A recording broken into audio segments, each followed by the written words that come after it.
Yes, we will praise Him. Oh, oh, oh. Dumaan, dumaan man sa kadiliman, humarap man sa dibdib ng laban, di mangangamba. Ako'y ingatan, ikaw Diyos sa langit nariyan. Dumaan, dumaan man sa kadiliman, humarap man sa dibdib ng laban, di mangangamba. Ako'y ingatan, ikaw Diyos. Mas lakasan natin, we say, dumaan man sa kadiliman, humarap man sa dibdib ng laban, di mangangamba.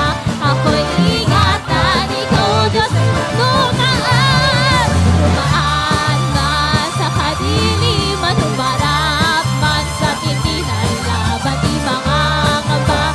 Ako'y ingatan, ikaw o Diyos na laging nariyan. Sisigaw, papuri ko, pag-ibig mo'y tiyak. Buhay ko'y sa iyo, magpakailanman sabay niyo. Ako laging maninirahan, kasama ka, Panginoon. Minsan pa, isisigaw, papuri ko, pag-ibig mo'y tiyak. Buhay ko'y sa iyo, magpakailanman sabay niyo. Ako laging maninirahan, kasama ka, Panginoon, magpakailanman. Malaya kami, Panginoon, nang dahil sa inyo, kami aawit sa iyo. Buong puso, walang alinlangan, buhay inaray niya, siya'y si Jesus, tagapagligtas ng buong mundo. Ang tanging daan, siya'y si Jesus. Tayo'y matakpan ng dahil sa Kanya. Jesus, ika'y buhay sa aming lahat. Wala nang hihigit sa lakas ng pag-ibig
have this freedom.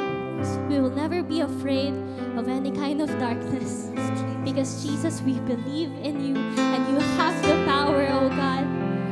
Oh, we trust in you, Lord.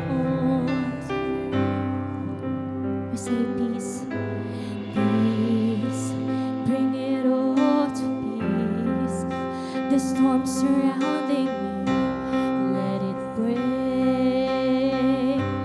at your name still. Call the sea to still, the rage and me to still. Wait at your name, sing Jesus, Jesus, Jesus. You make the darkness tremble, Jesus, Jesus. You silence fear, Jesus, Jesus. You make the darkness tremble, Jesus, Jesus.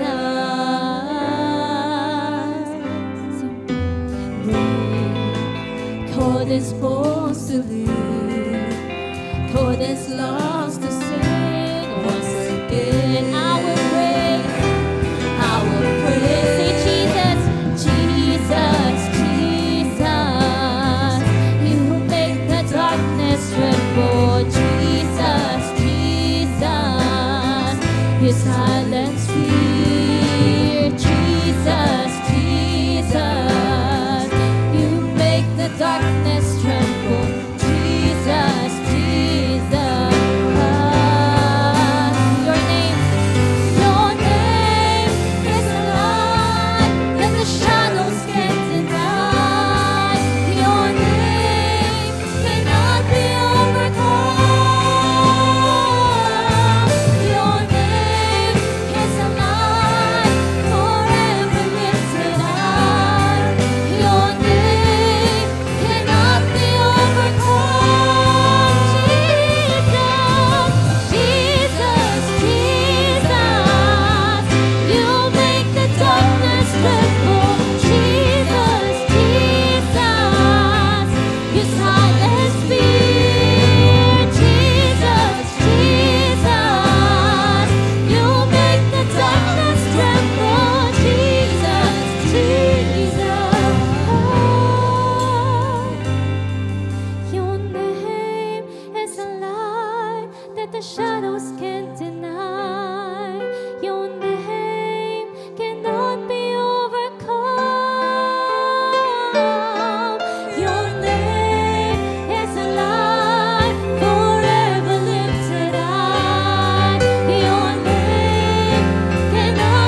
because we are belong to God.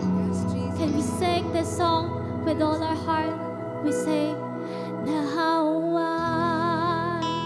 I belong to you, Lord. I need your spirit, your word, your truth. Hear my cry, my deep desire to know you more. In your name, I will live. Oh, I will lift my hands to the King. Praise I'll bring, heaven knows I long to love you with all I am. For the last time we sing, now I belong to you, Lord. I need your spirit, your word, your truth. Hear my cry, my deep desire to know you more. In your name, I will lift my hands to the King. This anthem of praise I'll bring, heaven knows I long to love you with all I am. I belong to you. Yes, Jesus, we belong to you, to your kingdom. We trust in your promise. We trust in your word. Oh, we live in your joy. We live in your spirit. Oh God, we love your presence, Jesus. We worship you. Oh, I'll praise you, Lord. I'll praise you, Lord. You are mighty, oh God. Yes, Jesus, we belong to you. Yes, Lord. Thank you. Thank you for everything you've done this week, Lord. You are faithful. Yes, Jesus. For our prayer passage, I'd like to read Psalm 109 verses 1 to 5. This is a Psalm of David that says here in NIV, "My God, whom I praise, do not remain silent. For people who are wicked and deceitful have opened their mouths against me. They have spoken against me with lying tongues, with words of hatred. They surround me. They attack me without cause. In return for my friendship, they accuse me. But I am a man of prayer. They repay me evil for good and hatred for my friendship." Napaka-honest po dito ni David at ito po yung isang magandang gawin natin when we come to the Lord. Let's come to Him with honesty. Sabihin natin sa Kanya yung ating, saloobin yung ating damdamin at yung tunay na pinagdadaanan natin sa mga panahon na to. Sabi niya, "My God," sino daw si Lord sa Kanya? "Whom I praise." Okay? Do we praise God every day? Yes. Marami po tayong mga naranasang pagpapala ngayong week na ito. Pagpasalamat natin sa Panginoon. Yung guidance at protection niya. Sa mga kabataan, nakatapos ulit ng isang linggo. Malapit na ang graduation. Praise God. Sa mga nakatapos na mga projects, kahit yung mga moms sa bahay, ang dami yung natapos na labahin. Sino po yung ganon? Maraming natapos na lutuin. Praise God. Let's praise Him. Ang sabi niya, "My God whom I praise," sabi niya, "do not remain silent." Bakit daw po? Because there are wicked and deceitful people. Anong ginagawa ng mga wicked and deceitful? They open their mouths. Na ang laman po ay ano? Lies. Okay? There are people when they open their mouths, it is full of lies at hindi po truthful lips. Ano pa? With words of hatred, they surround me. They attack me without cause. Masakit po itong pinagdaanan ni David. Yung pagsalitan siya ng kasinungalingan, atakihin po siya, nang wala daw po siyang ginawa o walang dahilan. And in verse 4, in return for my friendship, they accuse me. But sabi niya, but I am a man of prayer. So when we go through difficult situation or struggle, first, let us come to the Lord, let us praise Him, be honest. Ano pa po? Let us remind ourselves who we are. Sabi ni David, but I am a man of prayer. Kasi kapag hindi niya sinabi yon, I'm gonna take a revenge. Maghihiganti na lang ako sa kanila. Pero sabi niya, but I am a man of prayer. Kaya pagka ganito po ang sitwasyon natin, remind ourselves, Lord, I am a man of prayer. I put my trust in you. It is you who will take revenge. It is you who will reward. It is you who will punish. I am a man of prayer. I will pray for those people. Natry nyo na po bang ipag-pray ang mga taong nakasakit sa inyo? Don't look at the person next to you. Yung asawa ko nasaktan niya ako Okay. Pray for your husband always. And your wife always. Kasama po yan sa prayer items. Amen? Okay. At ito po, iba, may mga taong talagang they speak lies against us. Ano pa? There are people who will attack our country, our community without cause. They lie about us. At sabi pa niya, they repay me evil for good and hatred for my friendship. Pero sabi ni David, but I am a man of prayer. So kahit yung ibalik po sa atin ay hatred for your friendship, for our friendship, wag po nating hayaan yun ang pipigil para magpatuloy tayo gumawa ng mabuti. Amen? Even if people repay evil for your friendship, continue to do good. Dahil alam niyo po kung anong sabi ng salita ng Panginoon? Kapag may mga taong ang ibinalik daw ay kasamaan sa mabuti mong ginawa, evil will not leave their home. Okay? Hindi sila lulubayan ng kasamaan. At ang Panginoon ang nakakita, ang Panginoon ang magpaparusa. Amen po? So today, let us praise Him. Let us thank the Lord. Let us lay down all our requests to God. Pero before we do that, can I ask you to, let us practice praying for one another. Extend your right hand, your left hand. Maaring yung katabi mo ngayon ay hindi mo naman ka-small group. Pero ang gusto ko ipag-pray mo sa kanya, yung mga alalahanin niya, yung mga pains and hurts niya sa puso niya, ang Lord ang magpalakas sa kanya at pagpalain siya sa lahat ng kabutihang ginagawa niya. Extend your right hand to the person next to you, left and right. Pray for that brother, pray for that sister. Kung may alalahanin siya, tulungan siya ng Panginoon. Kung meron siyang mga pangangailangan, ang Lord ang mag-provide sa kanya. Ipag-pray mo, magtiwala siya sa Lord. Bigyan siya ng karunungan. Bigyan siya ng kalakasan. Oh, thank you, Lord. Pray na hindi siya magsawang gumawa ng mabuti. Kahit may mga nakasakit sa kanya, nakapagsalita ng hindi maganda because of his or her friendship. Oh, thank you, God.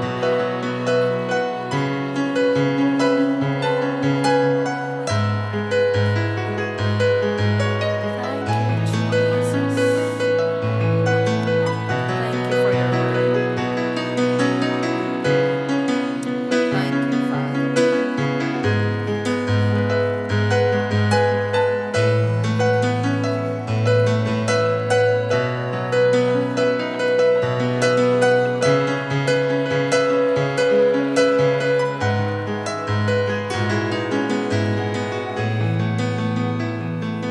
Thank you, Lord, for listening to the prayers of my brothers and sisters. Lord, we humbly come to you, search our hearts. Kung may nakikita po kayo na hindi karapat-dapat, makita sa aming puso, hindi nararapat na manatili dito sa amin, linisin niyo po kami. At kung kami po yung nakapagsalita, ng masama. Patawarin niyo po kami, Panginoon. Nabigla kami, nakapagsalita, Panginoon, ng hindi maayos, out of our temper. Help us, O God. Change our hearts, Lord. Thank you for being patient with us. At kung kami po yung nasaktan, hindi na ipagkaloob sa amin, yung nararapat sa amin, kami po ay nadaya. Kami po ay napagbintangan, napagsalitaan ng kasinungalingan. Father, help us to continue to trust your unfailing love. Yes, Jesus. Ipagkatiwala ang lahat sa inyo at bigyan kami ng karunungan at kalakasan na magpatuloy na gumawa pa rin ng kabutihan, maging mabuting kaibigan at totoong tao sa mga nakapaligid po sa amin. Yes, Lord. At dalangin din po namin, Lord, tingnan nyo ang aming pamilya sa mga oras na to. Ano man ang dapat itama sa amin. Lord, kausapin niyo po kami at ang aming mga pangangailangan, aming mga anak at apo, ng aming mga magulang, Lord, ng business na aming naitayo, Lord, sa'yo kami humihingi ng tulong dahil, Lord, lahat ng klase ng tulong ay sa'yo nang gagaling. Lord, ang tagumpay sa'yo nagmumula. Yes, Jesus. Tignan niyo rin po ang aming ministry, Panginoon. This church, Lord, mga nais pa po namin na magawa para sa inyo, tulungan mo kami. Ang mga bata, mga kabataan na gusto naming matuto sa iyong salita. Yes, Jesus. Bigyan niyo kami ng puso lagi at karunungan. Ituro sa kanila ang tama at lumaki po sila, Panginoon, na may takot at pag-ibig sa inyo. Lord, lahat ng pangailangan ng church na ito for church leaders, workers, and all the members at pamilya na aming nire-represent ngayon, Panginoon, ay pagpalain at tulungan niyo. Tingnan niyo rin po ang aming bansa, Panginoon. Lahat, O Diyos, ng mga nangyayari sa amin na magaganda. Marami pong salamat at lahat, Panginoon, ng aming mga problema sa aming lipunan. Kung tumataas ang krimen, Lord, dalangin po namin lahat ng mga nagpapakalat ng kasamaan at kasinungalingan. Lord, mabali at masira po ang kanilang plano. At lahat ng aming mga government leaders na tapat na naglilingkod sa inyo, tulungan at ingatan niyo po ang kanilang pamilya. At lahat ng kanilang mga programa ay pagpalain po ninyo. Salamat sa oras na to, Panginoon, that we can come to you with honest hearts at lahat, Panginoon, ng aming idinulog na may kasamang pananampalataya. Sa iyo kami maghihintay ng kasagutan. Ito po ang aming dalangin sa pangalan ni Jesus. Lahat po na ipagsabi ng Amen. Palapan po natin ang Panginoon. Wow. Before you sit down, tell the person next to you, so good to see you. Yes. Okay.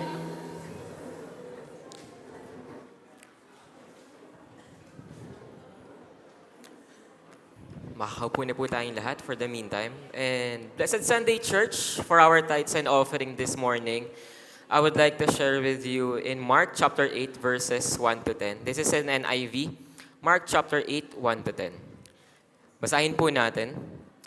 During those days, another large crowd gathered. Since they had nothing to eat, Jesus called his disciples to him and said, I have compassion for these people. They have already been with me 3 days and have nothing to eat. If I send them home hungry, they will collapse on the way, because some of them have come a long distance. His disciples answered, But where in this remote place can anyone get enough bread to feed them? How many loaves do you have? Jesus asked. 7, they replied. He told the crowd to sit down on the ground. When he had taken the 7 loaves and given thanks, he broke them and gave them to his disciples to distribute to the people, and they did so. They had a few fish as well. He gave thanks for them also and told the disciples to distribute them. The people ate and were satisfied. Afterward, the disciples picked up 7 basketfuls of broken pieces that were left over. About 4,000 were present. After he had sent them away, he got into the boat and his disciples and went to the region of Dalmanuta.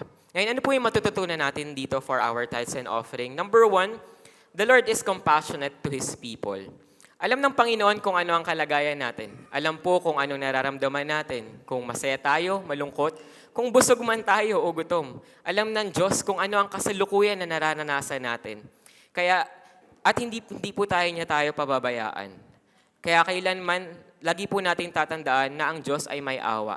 Lagi niya tayong tutulungan at tutugunan ang mga pangangailangan natin. Number 2, the Lord will not only sustain us, but He will also satisfy us. Naranasan na po ba natin na minsan kapag nabusog po tayo, pero parang merong kulang pa rin? Parang may hinahanap pa rin po tayo. Pwedeng kape, pwedeng tsokolate, o kahit soft drinks para maging masaya po tayo. Pero ano po ang naranasan dito ng mga tao? Basahin po natin sa verse 8. The people ate and were satisfied. Kumain po sila, nabusog sila, at nasiyahan din po sila. At ano po yung nangyari? Afterward, the disciples pick up 7 basketfuls of broken pieces that were left over. Hindi lang po sila kumain, nabusog at nasiyahan, pero meron pa po silang naipon. Sobra-sobra pa po yung natamasa nila. Kaya tatandaan po natin na napakabuti po talaga ng ating Diyos. Na kapag nagbigay ang ating Panginoon, hindi lang niya pupunan kung ano ang mga pangangailangan natin, pero ito po ay magpapasaya rin po sa atin. Last, the Lord's miracles will continue through generations. Ngayon, kung napansin po natin, bakit 7 loaves and a few small fish? Bakit hindi 5 loaves and 2 fish? Kasi yun po yung kadalasang nasa-share natin, hindi po ba? Ngayon, parehas pong tama. Pero yung 5 loaves and 2 fish po, dun po yun sa 5,000 men na nauna pong nagmilagro si Jesus. At ito naman pong 7 loaves and a few small fishes, ay dito naman po sa 4,000 people that were present that day. Pero kung iisipin po natin mabuti, ano po yung iilan sa mga pagkakaiba nito, bukod sa bilang ng tinapay at isda na nakuha nila? Balikan po natin yung Mark 6:36-38. This is the disciples speaking to Jesus. Send the people away so that they can go to the surrounding countryside and villages and buy themselves something to eat. But he, this is Jesus speaking, answered, you give them something to eat. They said to him, that would take more than a half year's wages. Are we to go and spend that much on bread and give it to them to eat? When they found out, how many loaves do you have? He asked. Go and see. When they found out, they said, 5 and 2 fish. During this time naman po, ang pagkakaiba nito is, nung Mark 6, meron silang mga karatig lugar at bayan na pwede nilang pagbilhan. Pero ang mangyayari nga lang po, nabanggit dito na halos kalahati po ng isang taong sahod nila ang magagastos nila para mapakain tong 5,000. Pero, ano po ang nangyari? Hindi ba nakapag-provide pa rin si Lord dun sa 5,000? At ano po nangyari dun sa 4,000? Nakapagpakain pa rin po si Jesus, nung sa 7 loaves at yung a few small fishes. Pero isa lang din po ang pinagtataka ko rito. Bakit nung una pa lang na naranasan ng mga disciples ang milagro ni Jesus, pero nung sa 4,000 naman, ay nagtanong pa rin sila. Sabi niya dito sa Mark 8:4, his disciples answered, but where in this remote place can anyone get enough bread to feed them? Nagtanong po ang mga disciples, kahit ang dami na nilang naranasan ng milagro, nakita na nila kung paanong pakainin ni Jesus yung 5,000, pero pagdating sa 4,000, nagtanong pa rin sila, nagtaka pa rin sila, nag-question pa rin sila. Sa aking pananaw, sa tingin ko po, mas nakita ng disciples ang tindi ng pangangailangan na hindi nila nakikita na may paraan dahil kasama nila si Jesus. At kadalasan po, ganun tayo. Lord, sapat po ba ito? Lord, kakayanin po ba natin ito? Na mas nakafocus po tayo sa problema, kaya hindi natin nakikita na kaya tayong tulungan ni Lord. Na mas nangingibabaw ang pag-aalala sa mga pangailangan natin na hindi natin nakikita na may kakayahan ng ating Panginoon. At tama lang din po na tayo'y magsipag sa ating mga trabaho, maging masigasig sa binigay na kabuhayan sa atin ng Panginoon. Ibigay po natin ang best natin sa araw-araw na pagpasok sa ating mga kumpanya. Pero una sa lahat po, magtiwala tayo sa ating Diyos. Dumepende tayo sa Kanya na meron siyang kakayahan na punan ng ating mga pangangailangan. Ngayon, meron po akong katanungan para sa ating lahat. What do we have? 5 loaves and 2 fish? 7 loaves and a few small fish, our time, talents, and resources.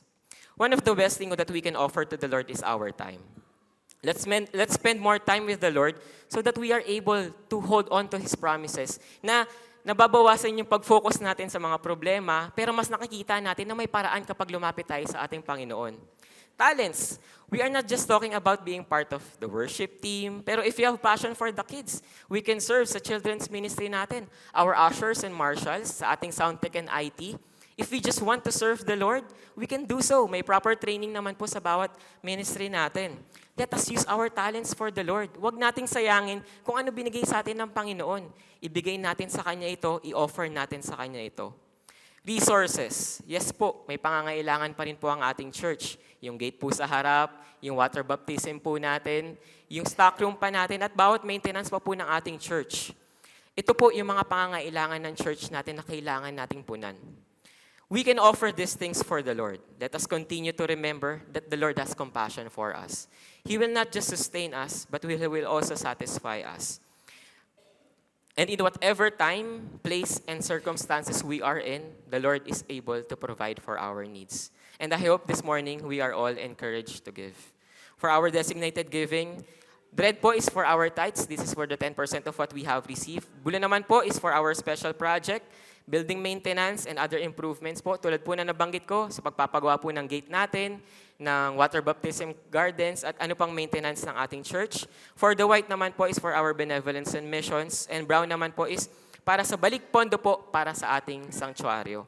So I would like to invite each and every one of us to stand up and let me lead you into prayer. Lord, maraming salamat po, Lord, sa umagang ito, Lord, na nagkaroon kami ng pagkakataon na muling lumapit sa inyo. Maraming salamat po, Lord, dahil muli mo kami pinaalalahanan, O Lord, na kayo ay may awa sa amin, O God, na kayo po ay may compassion para sa inyong mga tao. Lord, maraming salamat po dahil kayo ang aming Diyos at hindi nyo lang po sinusustain ang mga pangangailangan namin, pero kung ano pa yung mga binibigay nyo sa amin, ito ay nagpapasaya rin sa amin. Lord, humihingi po kami, O Lord, ng tawad kung may mga pagkakataon man, Lord, na nakafocus kami, O Lord, sa mga problema na hindi namin nakikita na Ikaw ang Diyos na may kaya. Na mas nakafocus kami, O Lord, sa mga pinagdadaanan namin at pangangailangan namin na hindi namin naiintindihan na dahil sa inyo, O Lord, ipoprovide niyo po ang aming mga pangangailangan.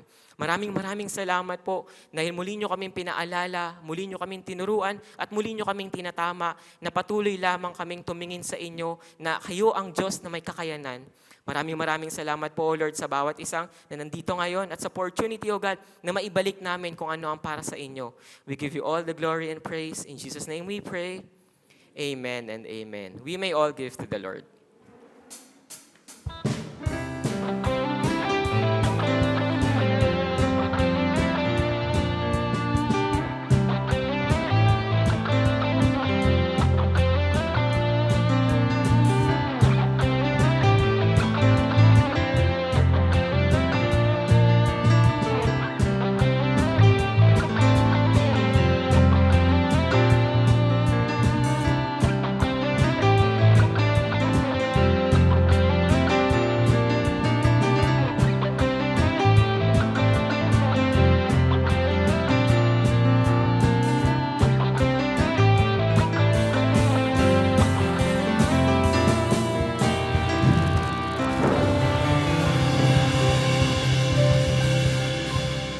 Praise God. Palapan uli natin ang Panginoon. Alam niyo, napakasarap po na makita kayo, ma-meet kayo. Yung ilan po sa inyo nagdala ng mga mahal sa buhay, magulang, kaibigan, right? Mother-in-law, praise God. At kumbaga sa dami ng mga ginawa natin this week, or lalo na yung mga busy sa trabaho, no? We have this day to be together, to learn from the Lord, from His Word, and just be encouraged, be refreshed. Kaya masarap po magpahinga sa tahanan ng Panginoon. Amen? Amen. At mamaya po, ayan, meron po tayong youth panel discussion part 2 after lunch sa mga kabataan. Ang ganda po ng ating pag-aaral nung nakaraan about love and relationship. At alam niyo po, ang sarap din po maupo sa mga teenagers, makinig sa kanilang mga katanungan. Parang nakaka-refresh din ng mga nadama namin noon. Wow. Okay. At yung mga tanong nila na talagang honest questions. So it's a safe place, to ask questions about love, about relationship and marriage. At mamaya naman po, because today is February 23, we have our dinner date with all singles, solo parents, and couples. Ayan, 4 p.m. po yon. Pero we encourage you to come ng mga 3:30 para you can have your coffee while waiting. At yung mga pictures po, gagawin na bago mag-alas 4. Picture ng couple, ng mga magkakaibigan, ng mga magkaka-small group, para fresh pa ang ating mga hair and makeup ay makuha na po ang ating pictures. Alright? And sa mga na-miss po namin last Sunday, nag-update po tayo ng ating database ng ating mga pledges at saka yung ating pong mga prayer requests. Meron pong mga forms, yun, na kay Sister Apple. At sa mga small group later, ay pwede po tayong, ang mga small group leaders and facilitators, ay kumuha tayo para mapa-fill upan po natin ang lahat. At wag po tayong malilito, yung ating brown envelope na po ay para sa ating mga pledges, balik pondo para sa ating santuario. At thank you, nakakatuwa po ang return ng ating mga pledges. Okay? Mga estudyante, mga moms and dads, mga may business, may trabaho, ay talagang handa pong magbigay para sa Panginoon. At yung blue envelope naman po natin ay para na po sa mga church improvements po natin, tulad ng gate, ng water baptism, at ng ating stock rooms, and other projects, doon na po natin ilalagay. Okay? Now, let us continue our series on the book of John, the title of our sermon, Hearts Flowing with Rivers of Living Water. Dito sa chapter na ito, sa John chapter 7, yung sinabi ng Panginoon na lahat ng nauuhaw, lumapit sa akin, sila'y makakainom. Yan. At hindi na mauuhaw pa. Yan po sa John 7. Now, recap po tayo. Ano po ang nangyari sa unang parte ng John 7 because we will study John 7:25 to 53 ngayon. So sa una po, ginudge nila si Jesus based on human expectation, their own timeline. Diba sabi ng mga kapatid niya, malis ka dito. Doon ka na sa pumunta ka sa Jerusalem, magpakita ka ng mga gawa mo, magpasikat ka doon, di ba? So, naranasan ni Jesus na ma-reject ng kanyang mga kapatid. Ma-reject siya ng mga tao na nakapaligid po sa kanya. Ano pa? Ginudge din po siya dahil sa kanyang background, sa kanyang family background and educational attainment. That's why we are reminded to not judge solely based on educational attainment. And those who believe must accept all the evidence presented in the Bible about who Jesus is. Dahil ang sabi nila, hindi naman nag-aral ito Bakit? Ba't ganyan siya magsalita? Hindi ba't anak lang ito anak ito ni Joseph? Carpenter's son ito? Yan. And tayo po ay napaalalahanan nung Sunday na si Jesus mismo, sabi niya, huwag kayong humusga ayon lang sa nakikita ninyo, kundi humusga kayo ayon sa nararapat.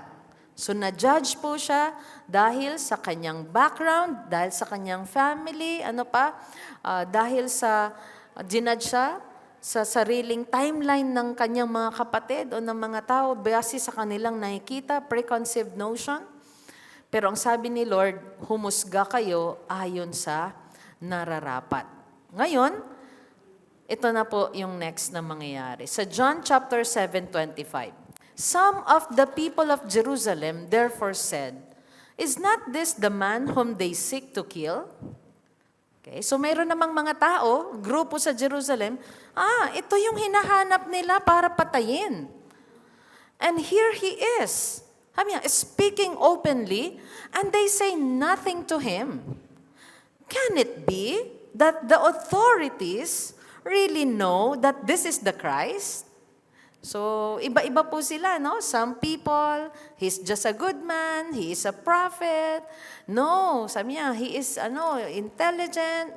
Hindi siya nakapag-aral Ito naman, sabi nila, ito? Ito yung gusto nilang ipapatay. Pero bakit nagsasalita siya openly sa Jerusalem? So festival po ito mahalagang festival. Kaya sabi nila, baka kaya tanggap na siya. Okay? Or kinikilala na siya na Kristo. Sabi na, but, tingnan niyo ang sabi ng mga taong ito, but we know where this man comes from. Yung judgment ulit nila, hindi ito si Kristo. Kilala natin kung saan siya galing eh. And when the Christ appears, no one will know where He comes from. Bakit yun po ang sinabi nila? Bakit yun ang sinabi nila? Kasi meron po silang, yung sa Malakay 3:1, na sinasabi nilang, He will suddenly come. Okay? Pero yung expectation nila, hindi lang na-meet po. Pero tandaan po natin na yung expectation man nila ay hindi na-meet.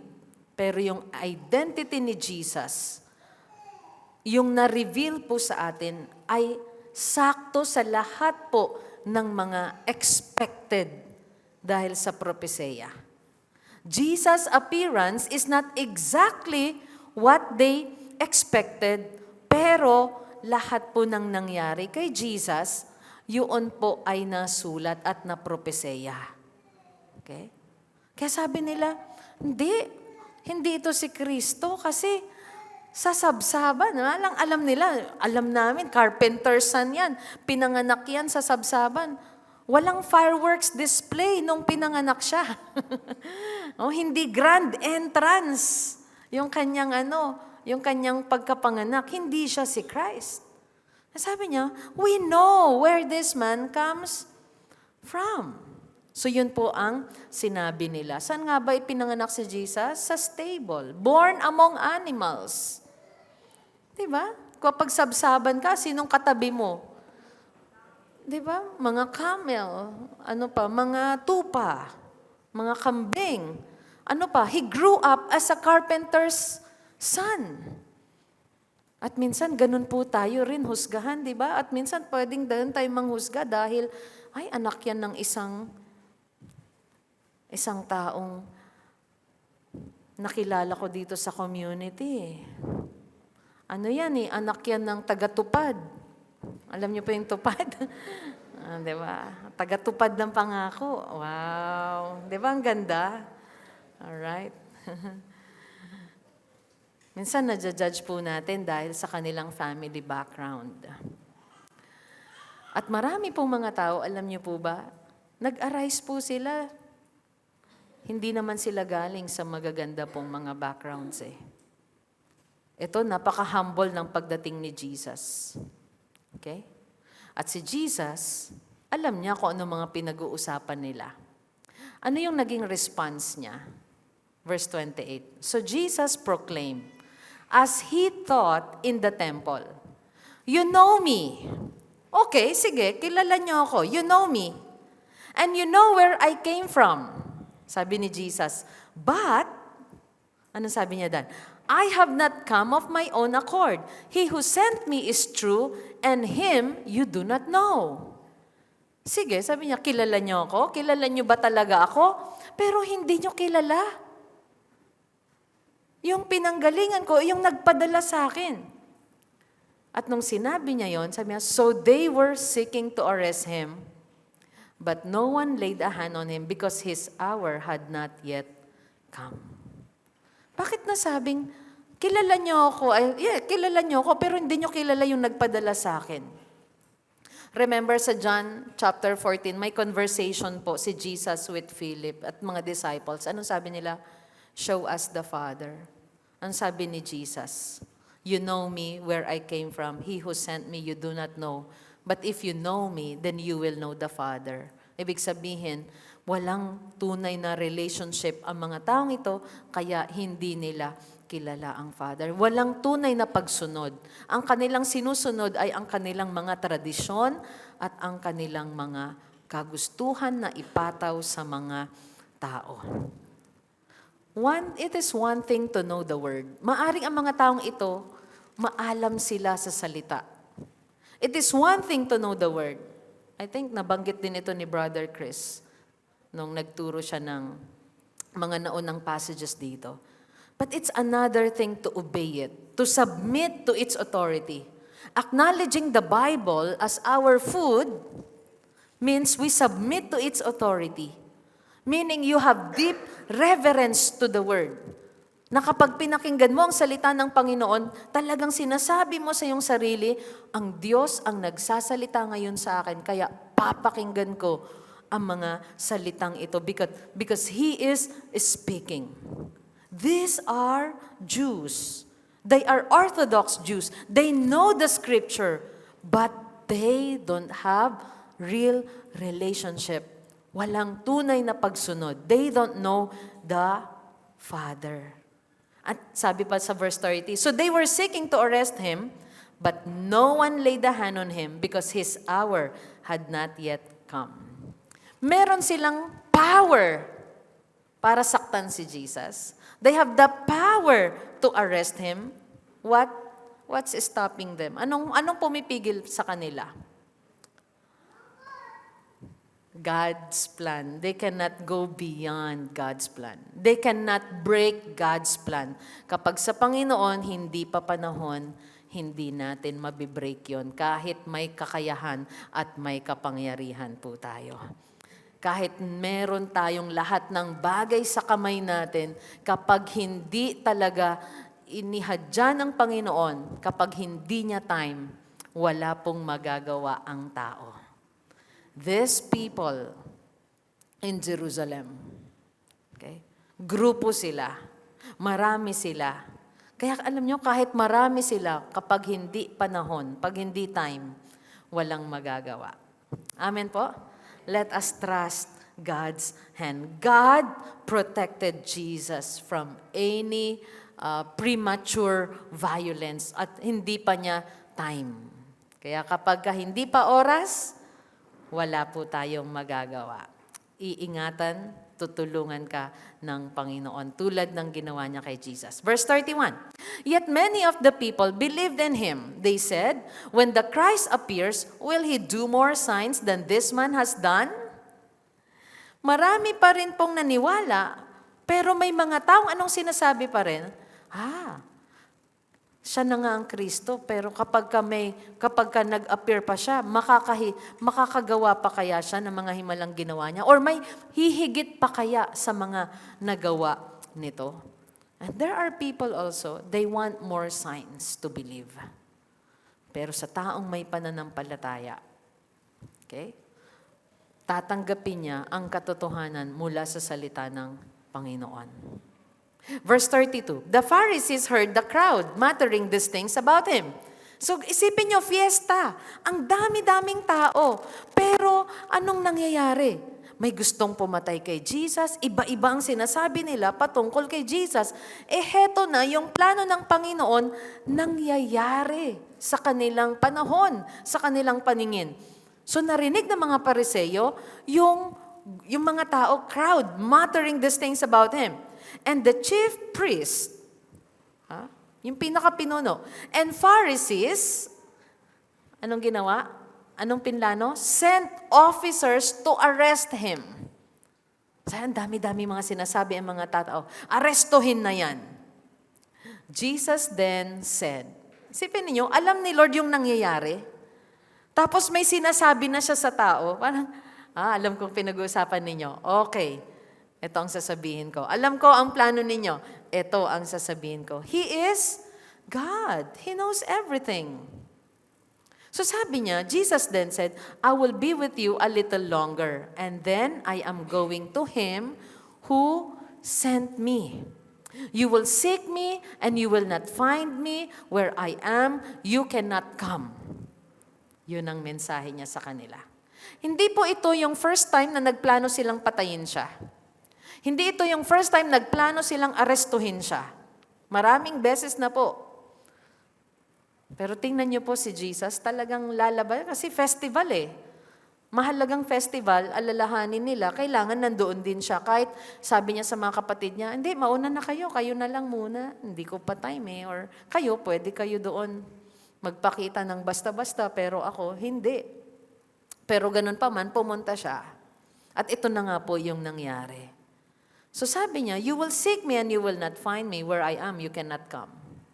Ang taong walang pananampalataya ay hindi niya talaga makikita si Jesus or hindi niya makakasama sa eternal place. Are we learning? Sabi niya, you will seek me and you will not find me. Where I am, you cannot come. Ang taong walang pananampalataya ay wala pong mararanasan, wala pong makikita sa Panginoon. Yes, you will seek me, but you will not find me. At sabi niya, hindi kayo makakapunta sa paroroonan ko. Where is that? At the right hand of the Father. In verse 35, the Jews said to one another, where does this man intend to go that we will not find him? Ayun na naman yung tanong nila, saan siya pupunta? Hindi nila siya naunawan. Does he intend to go to the dispersion among the Greeks and teach the Greeks? So sabi niya, pupunta ba siya sa mga lugar ng mga Griego kung saan nakapangalat ang mga kapwa natin Hudyo para mangaral siya doon? What does he mean by saying, you will seek me and you will not find me, and where I am, you cannot come?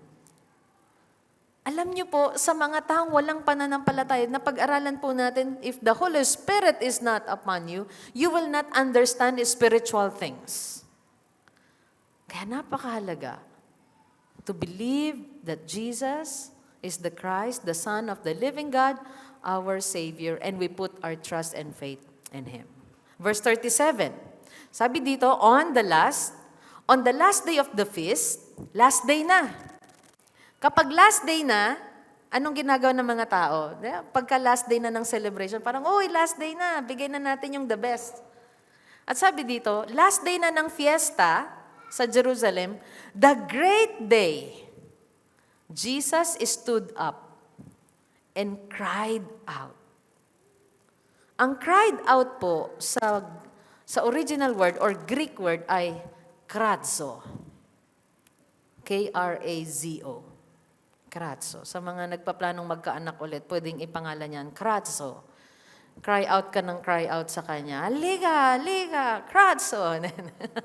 Okay? Pwede. Kradzo.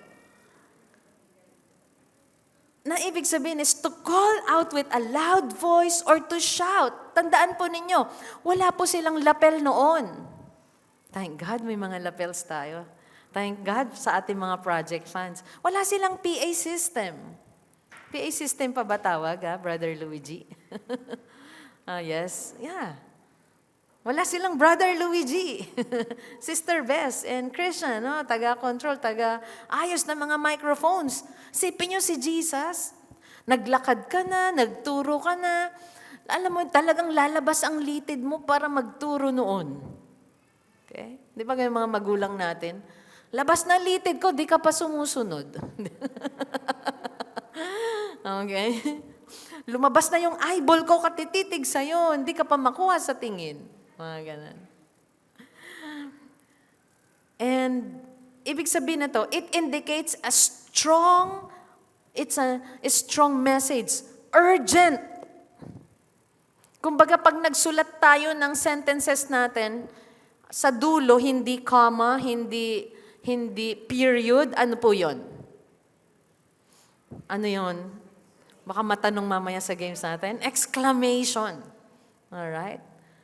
Talagang ganun po yung sitwasyon na yon na with Jesus stood up and cried out. Ginamit po niya yung action na yun, kratso.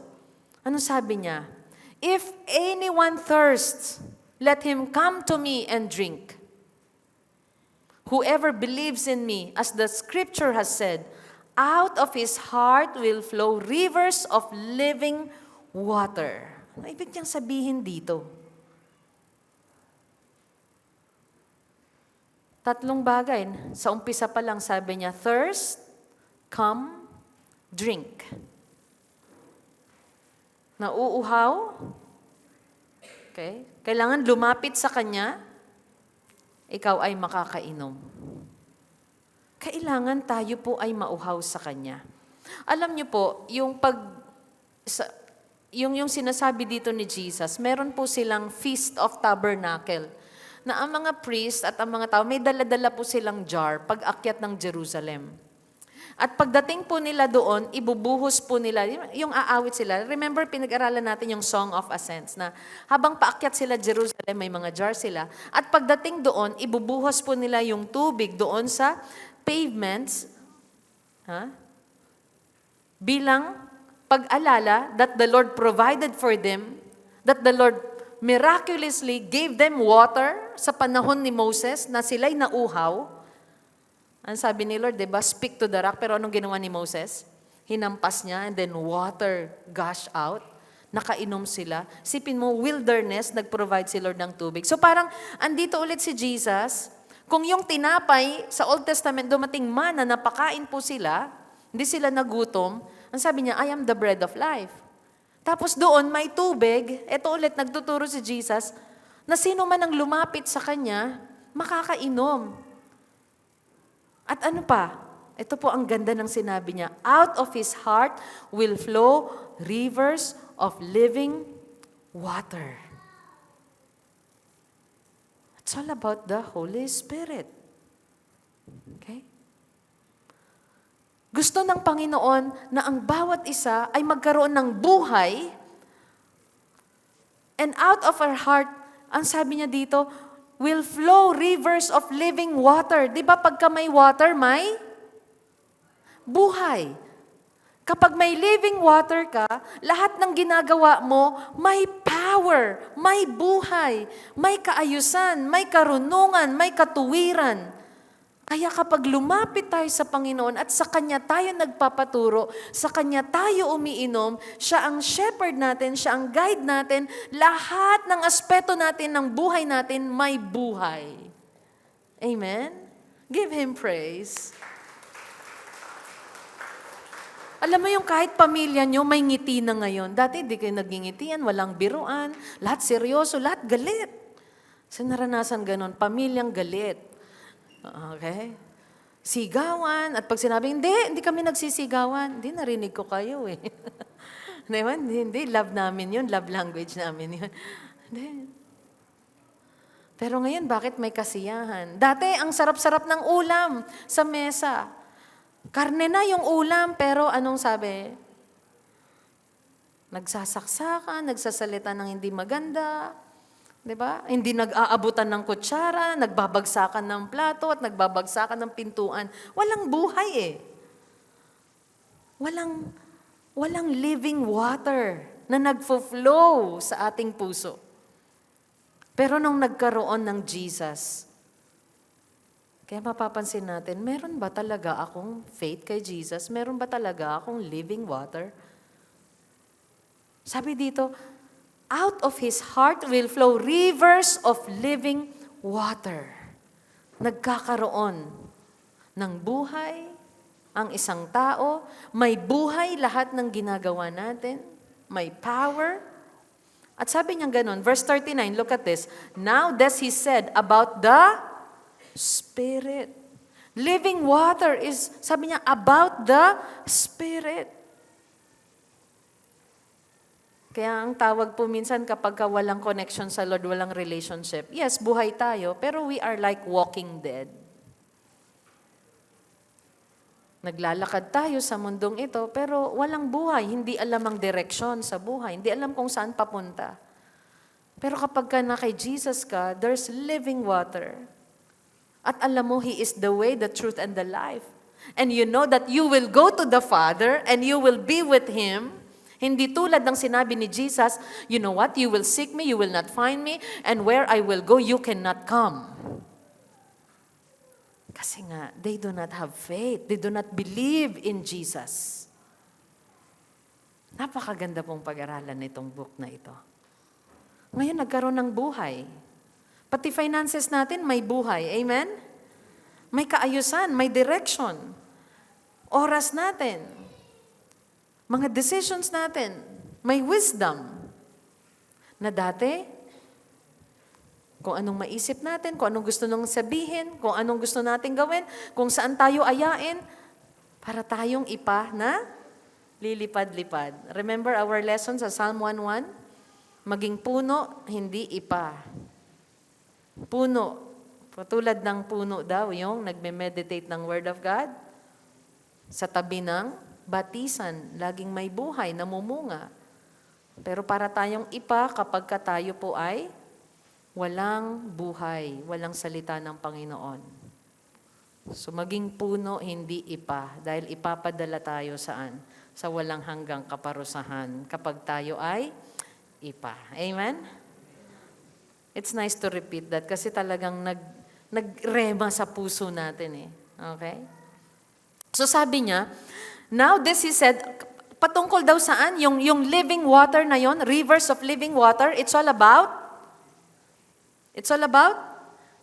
the Holy Spirit. Sabi niya, dito sa verse 39, this he said about the Spirit, whom those who believe in Him were to receive. Beautiful verse that supports Ephesians chapter 1, na kapag narinig mo ang gospel, sumampalataya ka sa Panginoon, tinanggap mo siya, you believe, and then nasa iyo ang Holy Spirit as a seal. Now here, if you believe, you will receive the Holy Spirit. And the Spirit is like rivers of living water. May buhay. Pati pananalita mo ngayon, nagbibigay buhay. Pag nagsalita ka, yung discouraged dati, lalo pang nadi-discourage. Yung pariwara dati, lalong napapariwara. Pero ngayon, yung discourage, na-encourage. Napalakas mo na-strengthen mo pa. At minsan, ayaw ka pa niyang lubayan, gusto ka niyang laging makasama. Kasi sabi niya, I'm gonna walk with the wise because this person is wise.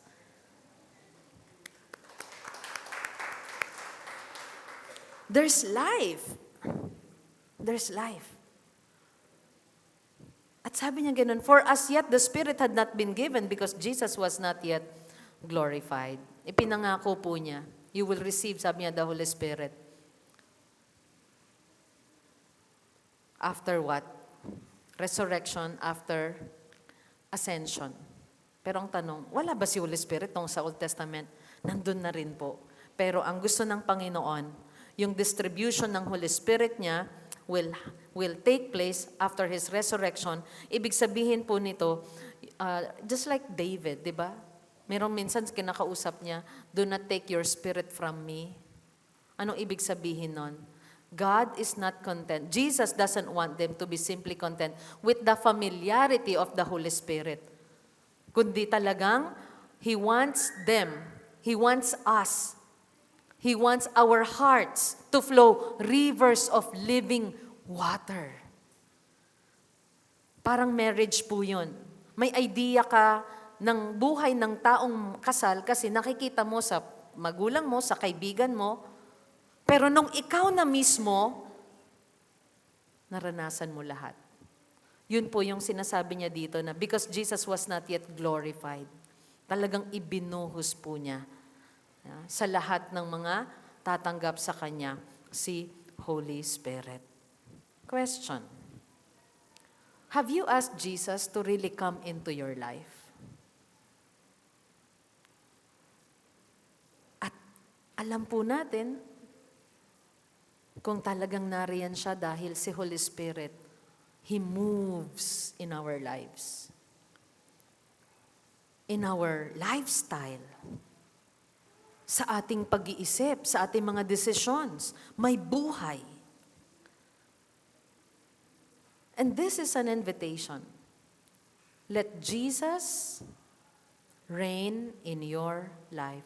Desire the Holy Spirit not only when you are in need, hindi lang sa panahon na kailangan kita. Desire to have Him in your heart, to live in your heart, na lahat ng decision mo sa buhay, how you will raise your kids, how you will do business, how you transact transactions or negotiations, merong buhay, merong kaayusan, merong guidance ng Panginoon at ng Holy Spirit. Mga plans mo, how we do the ministry, let us desire the Holy Spirit in every way. to live in us. See, rivers of living water. When we come to Jesus, let us thirst for Him, desire Him. Kaya nga po yung nagsasabing, hindi na sulit yung aking month kapag hindi ako nakapakinig ng salita ng Panginoon at nakapag-aral ng Word of God niya or naka-attend ng fellowship. Alam niyo, minsan may mga kausap po akong tao na alam niyo, may gawain sa ganitong araw, ganito. At sabi niya, wow, yes, that's exciting. Kailan ba yung nakaraan may nakausap ako? I think, that's you. Is it Michelle? Michelle? Micah? Mitch? Ang daming M kung nakakausap recently. Oh. Nakausap ko, sabi ko, may ganitong gawain. Sabi niya, wow, that's exciting. You know, parang yung puso niya may excitement. Anong ibig sabihin nun? There's joy sa work of the Lord? What does it mean? There's the Holy Spirit living inside that heart. Naalala niyo yung mga panahon na kapag may magba-Bible study sa bahay natin, umaalis tayo, lumalayas tayo, tago tayo ng tago. Gagawin natin ang lahat, hindi lang tayo makasali. Huh? Okay, pag invite tayo, di ba?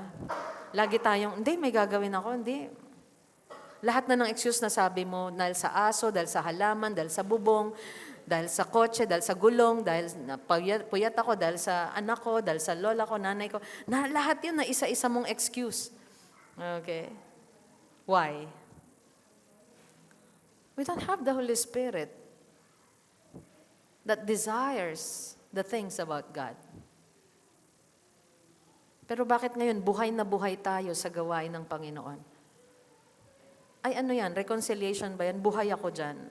Yes to that. Okay. May gagawin tayong mission.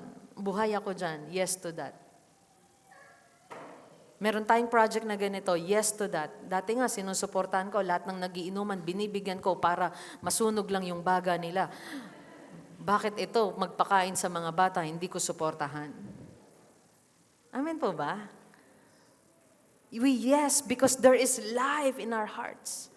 There is rivers of living water. There's the Holy Spirit guiding us, living in us. Are we learning?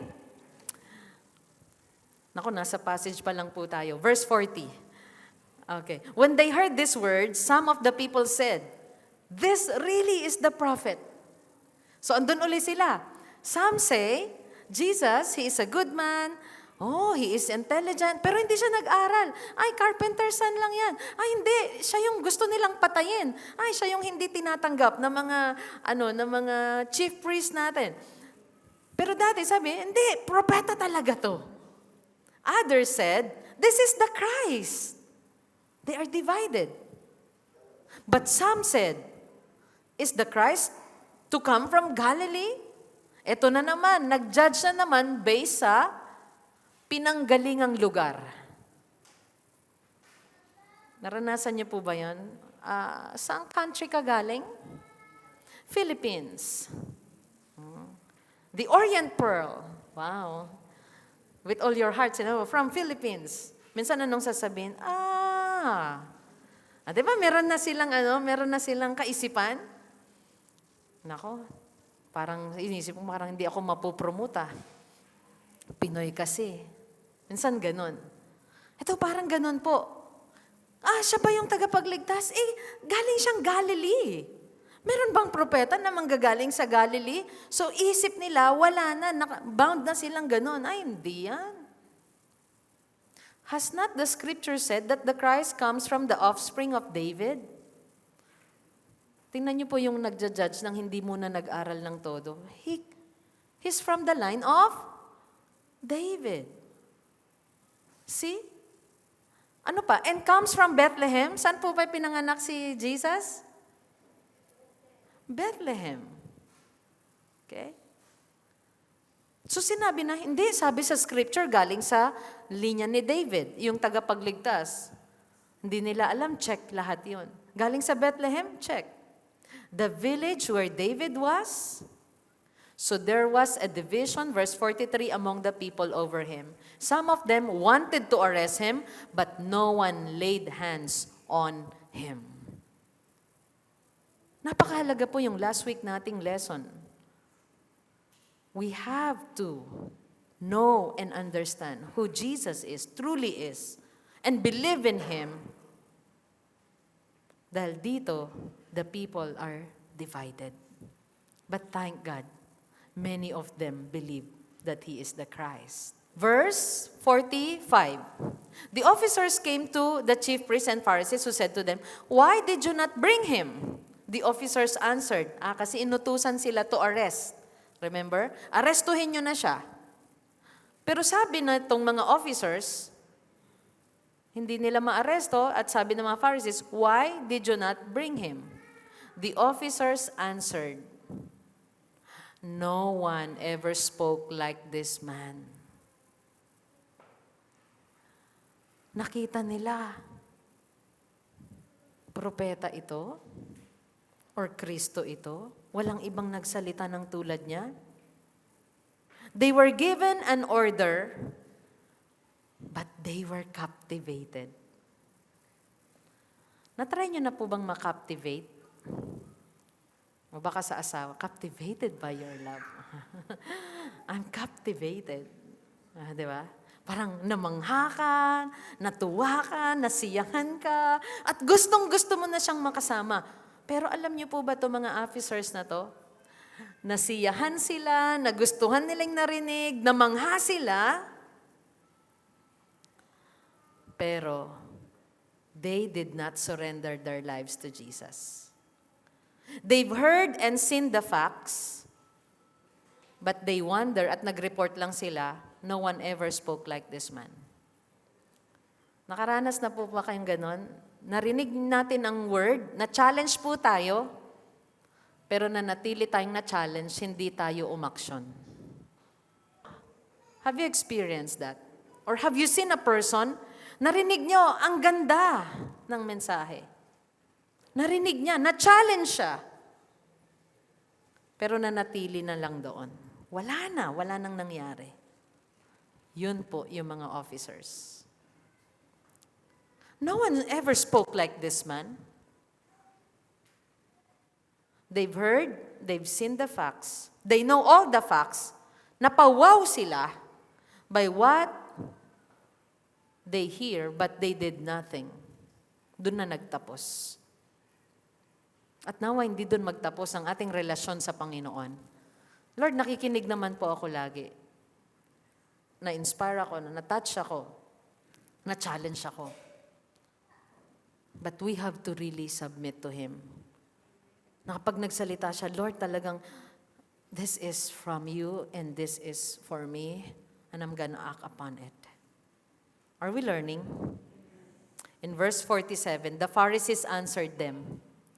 Ano sabi ng mga Pariseo sa mga officers? Have you also been deceived? Kung ganoon, pati kayo ay naloko na rin ng taong ito. Okay? Yun ang sinasabi nila. Have any, ano pang sinunod? Have any of the authorities or the Pharisees believe in Him? Meron bang naniwala sa Kanya na mga authorities or Pharisees? Hindi nila alam. Parang naging expression yun. Ano ba yun? Hindi niyo alam. Ano ba yun? Hindi mo alam. Hindi ka sure? Ayan, hindi sila, alam niyo yung sinasabi nila? Wala silang alam. Hindi sila sure. But this crowd that does not know the law is accursed. Tingnan nyo, ang sabi pa nila, walang sumasampalataya. At yung mga sumampalataya na yan, they are accursed. The Pharisees was trying to intimidate these officers, and those who believe, ang tawag nila ay foolish and accursed. Narinig niyo na ba ang tawag sa mga taong sumasampalataya sa Panginoon? Anong tawag nila ng iba? Uneducated lang yung sasampalataya dyan. Wow. I say, wow. That's how they intimidate the followers of Jesus. These people, maalam po sila, but they rejected the truth despite the overwhelming evidence. Di ba may mga evidences na nilay down na, pero may mga tao pa rin nagdesisyon na ayaw talaga. May hatred, may prejudice, walang faith. Continue to pray for them. Verse 50. Kaya ko sinabing hindi sila sure. Would you please read that name? Nico. Si Brother Nico, hindi nila kilala. Tawag ko sa kanya, Nico, para pagka mahaba yung name. Parang si Metu sila. Si Brother Metu. Excuse me. Nicodemus, who had gone to him before. Ano ibig sabihin nun? Minute na, nakipag-date ito si Nicodemus kay Jesus. Nakipag-talastasan, conversation. Ito yung usap nila ni Jesus na anong sabi niya kay Nicodemus? You must be born again. To enter the kingdom of God. And we believe na si Nicodemus ay naging follower ni Jesus. Isa sa mga Pariseo. Why? Nung ililibing na si Jesus, sinong kasama ng mayaman? Mayaman na si Joseph of Arimathea. Nicodemus. Nicodemus was there. May authority din siya. Si Joseph of Arimathea, ginamit niya ang kanyang kakayahan at kayamanan din para paglingkuran si Jesus. Kahit nung namatay na siya, pinakita niya yung pag-ibig at pagsunod niya, and I'm sure naging magkaibigan itong dalawa. Parang tep-tep.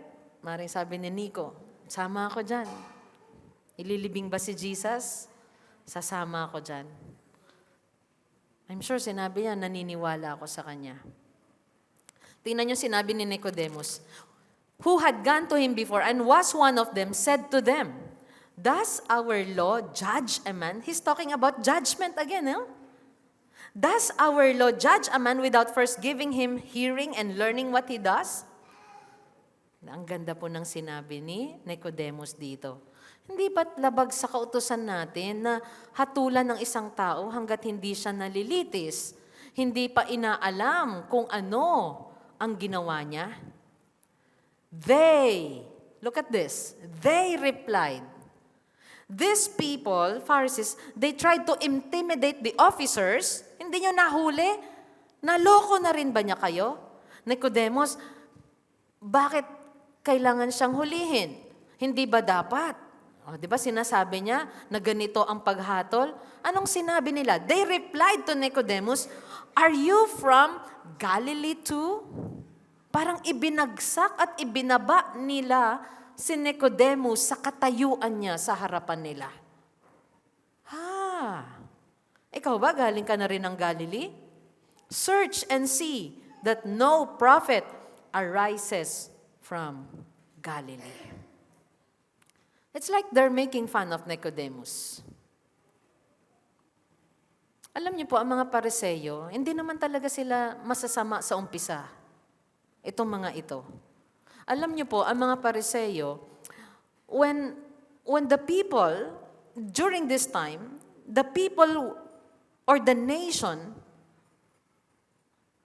they were abandoning God, sila po yung nagpo-point back sa mga tao to the Word.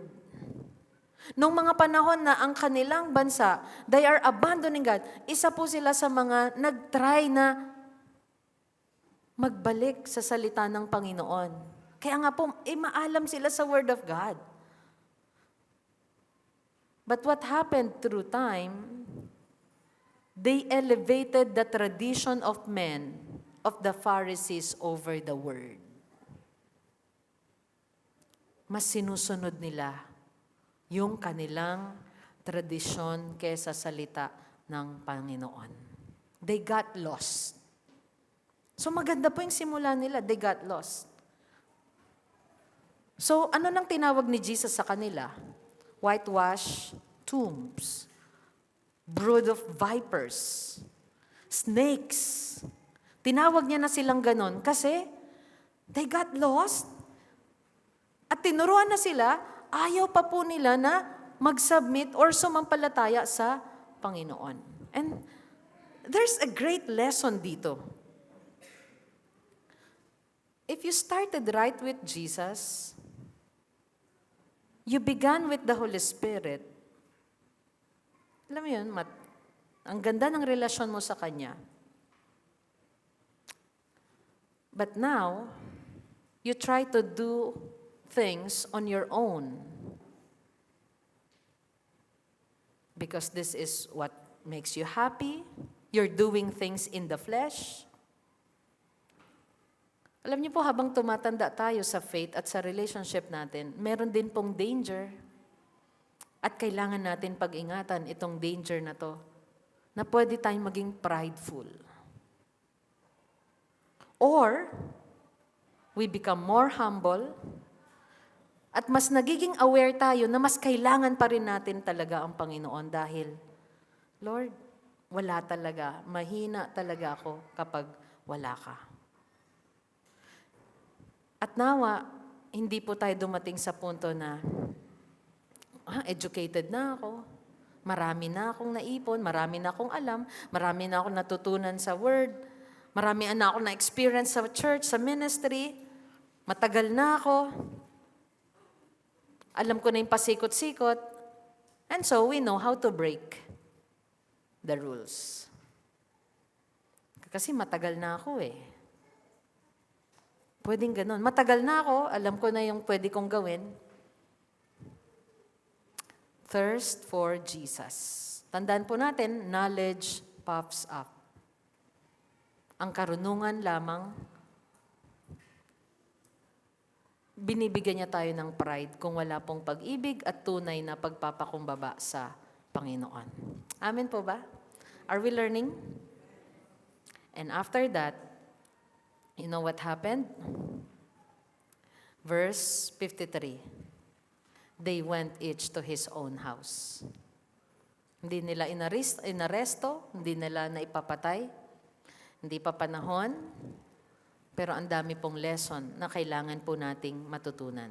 Again, isa-isahin po natin. Number 1, those who truly know Jesus believe that He is the Christ, the Son of the living God. Allow the Scripture to reveal His true identity. Kung totoong kilala natin ang Panginoon, kasi sabi nila, kilala ka namin. Pero they do not believe. Believe that He is the Christ, the Son of the living God. Sumampalataya po tayo na si Jesus, ang Kristo, tagapagligtas, walang iba na makakarating sa Ama, kundi sa pamamagitan niya.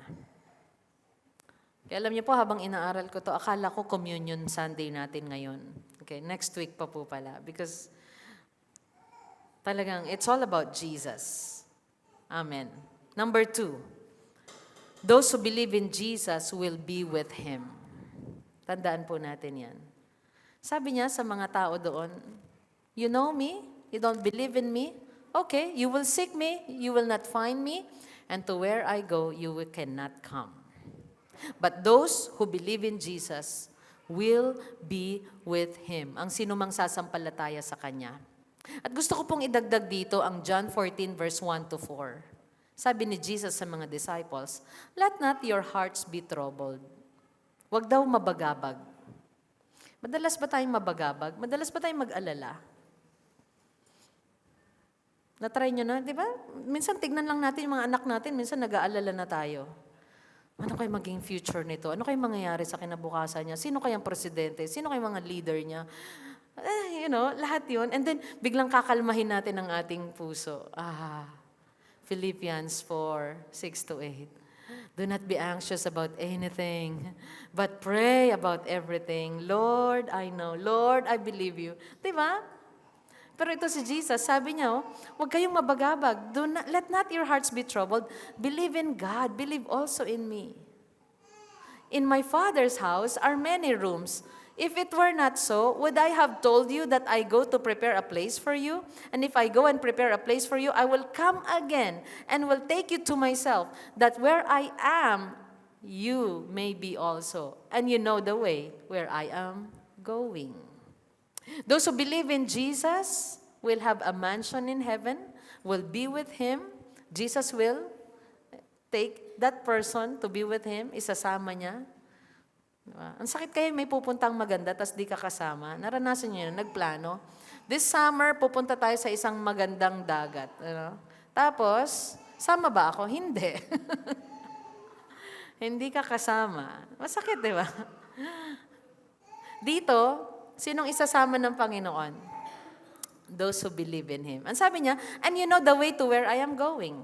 Because those who believe in Him understands, believe that He is the way, the truth, and the life to the Father.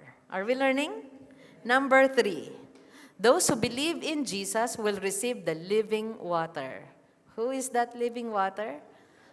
Na tinatawag niya, the Holy Spirit. Thank God for the Holy Spirit.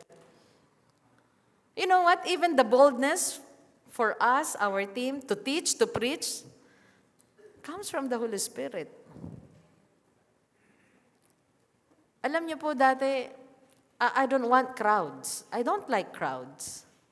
I don't like to stand in front of a crowd. Pero ngayon, pagka may time na, diba, yun, lalo nung after ng pregnancy, ng labor, may time na kailangan mag-rest. Grabe, miss na miss ko po ang church noon.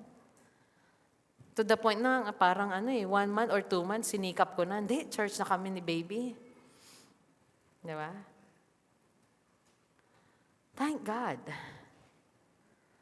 We have life.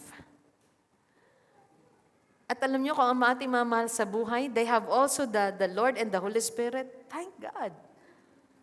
May kasama tayo. Parehong merong living water flowing from our hearts. Na nagkakaisa, nagja-jive kapag may sinabi, I like that. Ang kaibigan mo, meron siyang Jesus and Holy Spirit. Praise God. Sisters mo, brothers mo, magulang mo, praise God. And pray that more people will believe in the Lord Jesus. Amen? Kasi nagkakaroon ng buhay. Kaya kami, kahit saan kami pumunta, province, abroad, kapag may na-meet kami, na sinabi namin, there's something about you. And then nagkaka-share kami, parehas pala. Like, pumunta kami ng Conrad. Tapos merong coffee doon, yung coffee house. Tapos sabi ko sa asawa ko, tara doon tayo mag-coffee. And then may isang mga grupo ng mga seniors sa isang table nagkakape. Sabi ko, wow, saya-saya nila. Sabi ko, alam nyo kapag Monday, Tuesdays, or pag weekends, mga seniors, magkakasama sa table, mga friends nila at barkada nila, parang pinag-uusapan nila mga retirement nila at kung saan sila mamamasyal. Parang ang saya-saya nilang tignan. And then sabi ko, may katabi ako, senior din, habang nagko-coffee kasi malis si Brother Chris. Tapos kinakausap ako ng senior guy na ito. So ako naman, natutuwa. Kasi kinukwento niya, yung asawa ko nandun, sinamahan ko, nakiki-reunion. Sabi niya, escort niya. Sabi, ang sweet niyo naman po. Ganun. Ano yung pala, parehas na kami ng desire. Sabi niya, parang, teka po, parang may gusto kayong sabihin. Sabi niya, I'm a pastor. I'm a pastor too. Okay, we're both pastors. Okay. See, there's one spirit. There's one heart. Amen? Okay, parehas na pala kami ng puso. Parehas na kami ng gustong gawin. Cheers na lang kami ng kape. Ayan. And then we talk about ministry na. Ano pinag-usapan na namin? Kids ministry, how to do things for the Lord. Ang ganda, di ba? Kapag meron tayong living water. Tapos pag pumunta ka sa isang lugar, may discourage. Naramdaman mo parang gusto niya ng wakasan ng kanyang buhay. You know, ang gawin mo? Share that living water inside your heart. Amen? Sinabi niya, kasi wala na kaming makain, gano'n. Paalala mo sa kanya. Alam mo, kami nga po noon, ang ulam namin, yan, ipaalala mo. Ang kape namin noon, bigas. Ang isang mais noon, hahatiin namin sa 4. Kung ano man po yung ginawa ninyo, and then sharean mo siya. Okay? Amen po ba?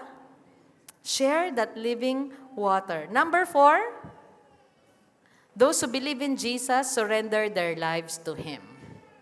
Marami nag-surrender kay Jesus. May mga tao naman na manghalang na wow, napawaw sila. Wow, ang galing. Wow, ang tindi ng kanyang ginawang himala. Wow, ang ganda naman ng story na yan sa Bible, pero may mga taong hanggang ganun lang. No.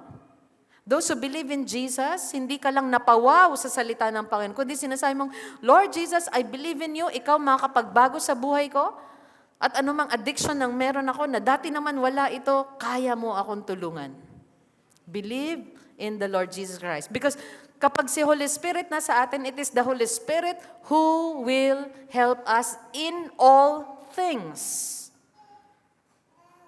We have the Holy Spirit who will comfort us, who will teach us, who will empower us. Na dati hindi natin kayang magpatawad, hindi natin kayang magsalita ng mabubuti, hindi natin kayang gumawa ng mabuti, pero nagagawa natin because He lives in us. And paano nangyari yon? Sinurrender natin yung buhay natin sa Kanya. Yung mga officers, walang nakakapagsalita ng tulad niya. Yun lang yung ginawa nila. Yung iba, ang galing-galing niya magsalita. Ang galing niyang teacher. Pero lahat sila, taga Nazareth, taga Galilee, carpenter's son. When you believe, believe. He is the Savior. At ulitin ko po ulit yung aking tanong last Sunday. Are we following Jesus because He meets our expectations? Or are we submitting to Him as the Savior and Lord of all? Tayo po ba ay sumusunod lang kay Kristo dahil nakukuha natin ang ating gusto or namimit niya yung expectation natin or talagang, Lord, because you are truly the Savior of the world. And here's my last slide and word for our application. May we have hearts flowing with rivers of living water. Naway laging mag-flow sa atin ang Holy Spirit. Mag-flow sa atin ang water na nagbibigay buhay. Manatiling buhay ang relasyon natin sa Lord. Number 1, search the Scriptures diligently. Listen to the Word of God daily. Seek Him. Do not neglect your devotion. Do not neglect the gathering of the believers. Number 2, thirst for the living water. Desire the Holy Spirit every day. Lord, I need you. Lord, I want you. Continue to empower me. He lives in us. Remember, the Holy Spirit is living in us. Anong sinabi ng Biblia? Narinig mo ang salita ng Lord, sumampalataya ka, tinanggap mo siya, pipisan sa iyo ang Holy Spirit, He lives in you. But we can also ask Him every day to empower us to do things. Kaya minsan yung masasabi ng hindi ko kaya. No. Kung sa sarili mo lang, hindi mo nga kaya. Yung pagsubok na yan, kung sa sarili mo lang, hindi mo nga kaya. Yung temptation na yan, kung sa sarili mo, hindi mo nga talaga kaya. Pero with the living water, i-refresh niya ulit tayo, palalakasin niya ulit tayo, i-empower tayo ng Holy Spirit. We can do it. Number 3, offer your life to God. Surrender our life to God. At nakita niyo po yung acronym na yan, STOP. Stop. Think about this. Remain in Jesus. And last, please Him all your days. Lahat ng gagawin natin, i-dedicate natin kay Lord. Yung sa business mo, sa trabaho mo, nagtatrabaho ka, do it as if working for the Lord. No? Yung mga panalangin mo, hindi man nila alam, pinagpipray mo sila, you do it because you love the Lord. That is part of your relationship with Him. Pag-aalaga natin sa magulang, sa anak, lahat ng tinatutulungan po natin, we do it because we please God, not man. Did we learn something today? Amen. Let's stand and sing for Jesus. Now I belong to you, Lord. I need your spirit, your word, your truth. Hear my cry, my deep desire to know you more. In your name, I will lift my hands to the King. This anthem of praise I'll bring. Heaven knows I long to love you with all I am.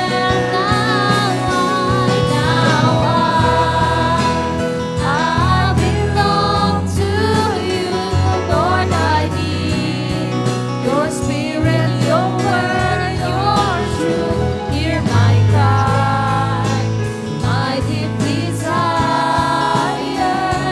to know you more. In your name, I will lift my hands to the King. This anthem of praise I'll bring. Heaven knows I long to love you with all I am. I belong to you.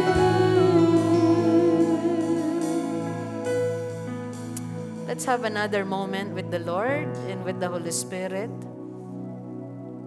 With eyes closed, talk to Him. In what area of your life you need Him and desire the living water.